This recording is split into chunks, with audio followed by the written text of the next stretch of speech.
Hello guys, welcome back to my channel. So our next video is from Daily Wire Plus and says Michael Knowles' most triggering college speeches. Let's check it out. There are people in the back of the room who have put tape over their mouths as though they've been censored, as though they're not able to speak. So I just like to take the opportunity. Nobody is stopping you from speaking. We're actually inviting you to speak. If anybody would like to come up and ask a question, now's your opportunity. You can cut the entire line. I think we got my answer. Okay. I'm faculty here. I also support our protester in the back. What do you support specifically? Do you think that anti-immigrant rhetoric is violent free speech? Well, yes, because of the You reasons think that that I'm speech is talking about. violence? No, I think that That's what that sign says. the conversation that you're having is oppressive. So I am oppressing contributes- people by what I'm doing. So I am exerting violence on people by my speech. That's what the sign says, and that's what you just said. It contributes to And the racism. protester is saying that's exactly what I'm doing, and she's saying that's exactly what her sign means. So that means that you, a faculty member at an American public university, paid for by taxpayer dollars, are conflating speech with violence. Yes. Speech can be violent. What you are saying contributes to systemic racism in this country. It means that my students of color are pulled over and accused of stealing a car when they did not. I'm not pulling anybody over for stealing I'm any not cars. saying that you I see many personally people did. of many different races in this room.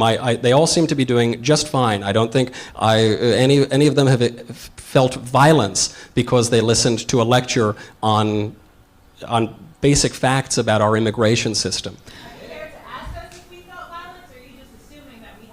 The question was, have I asked people in this room if they've felt as though some violence has been committed on them? No, I haven't asked, because no violence has been committed on you. Because violence is not a subjective feeling.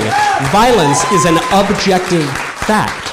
And I would say to you, as a faculty member at a taxpayer-funded university, this is the foundation of liberal education.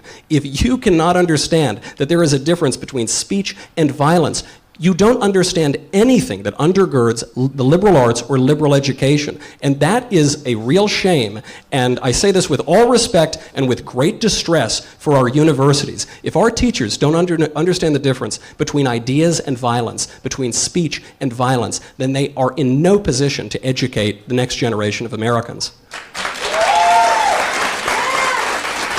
I was asked to give a speech in defense of George Washington at George Washington University.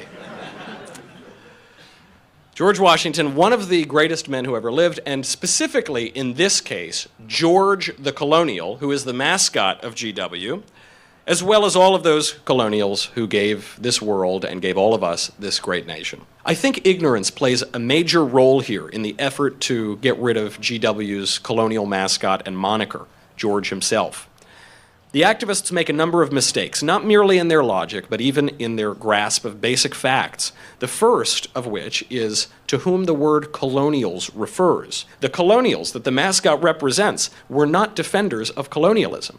In fact, they were the opposite of defenders of colonialism. They fought a bloody war, they risked their lives to end colonialism in America and to end rule in Great Britain. They wanted their political independence. You fascist! Shame!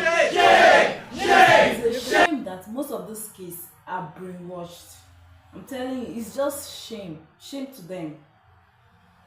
Was that these students are ignorant and not well behaved. But they're proving me wrong tonight.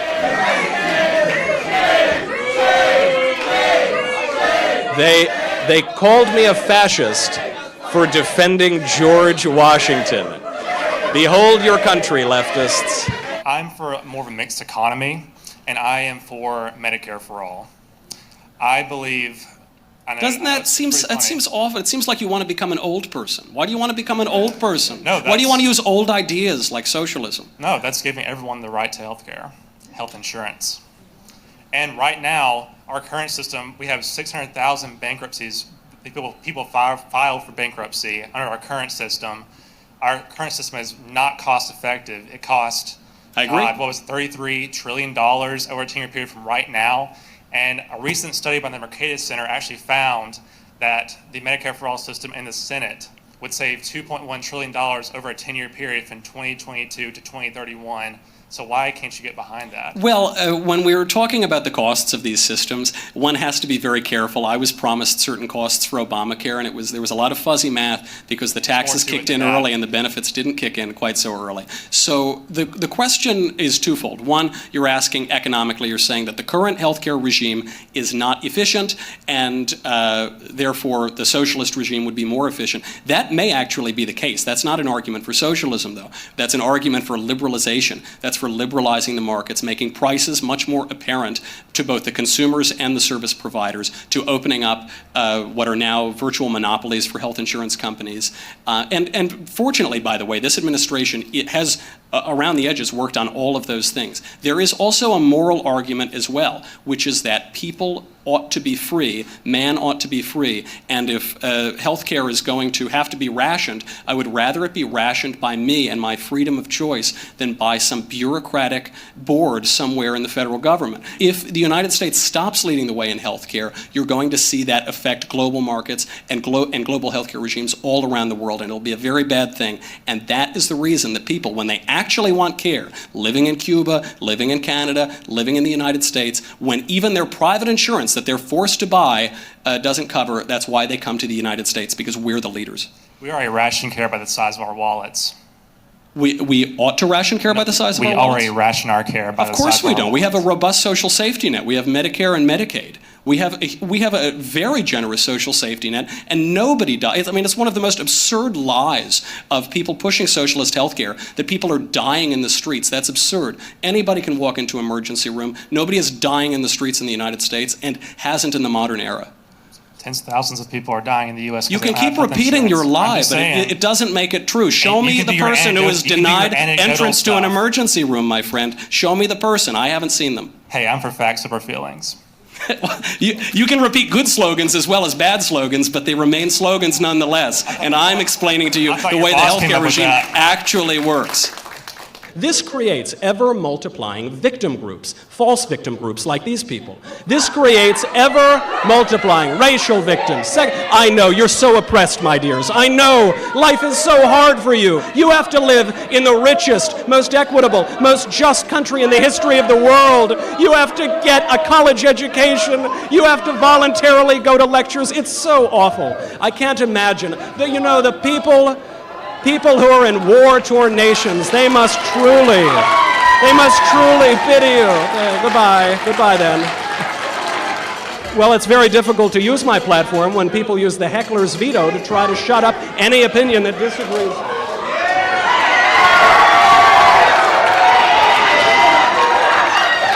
I didn't think I was this intimidating.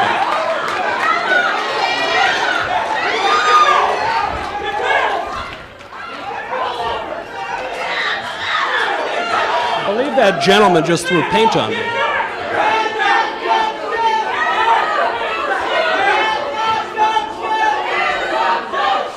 I gotta tell you, folks, I knew that this totally common sense statement was controversial. I didn't know it was this controversial. You're trying to teach me with your fists. Thank you. That's the same lesson that Mussolini was teaching people. You ridiculous fascists. You ridiculous, silly fascists. Goodness gracious. How am I ever going to get the glitter paint out of my clothing? Maybe it looks good, I don't know. How is this guy still in this lecture hall? How is this guy still in this university? It is outrageous. By the way, if these people are not expelled from this university, that is a scandal for the University of Missouri. It would be an absolute outrage if these people are not expelled from this university for acts of violence to protest the most common sense statement that I could possibly make, which is that men are not women. Imagine if I said something controversial here tonight. Imagine the reaction then.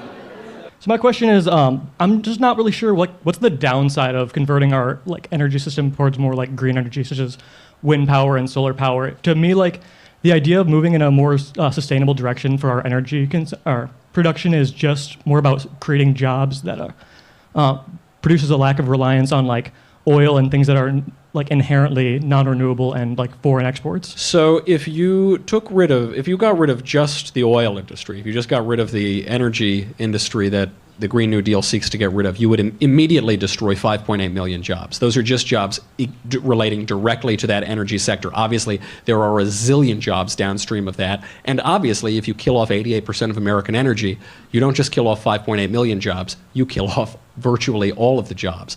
Why not convert to some hypothetical, clean, wonderful avatar energy source? Show me the energy source that could provide American energy. You talk about how we have reliance on foreign fuels. We found that biggest oil deposit ever in 2016. We're the biggest producer in the world. This is a wonderful thing. This is something that we should embrace. This idea of scarcity is a fiction. This idea that we're just depleting our resources and they'll all be gone in 15 years. The question you asked is, what is the downside of killing off 88% of the American economy? Outlawing, you asked it and I'm relating it to the Green New Deal, of outlawing gas-powered cars within 10 years, of outlawing jet fuel-powered jets within 10 years, of knocking down and rebuilding all the buildings within 10 years. What's the downside of spending $93 trillion, 80% marginal tax rates, killing American ingenuity, and then once you kill off all of the people who make all the jobs and who grow our economy, then you just start printing money, making the global reserve currency, I don't know, like the paper in Venezuela. What's the downside of that? What's the upside? Violence is violence. When I mean violence is violence. So what are you trying to say now? That I cannot say a word to you. I can't advise you. I can't talk to you. Or maybe if I'm advising you, I'm talking to you, it means I'm being violent.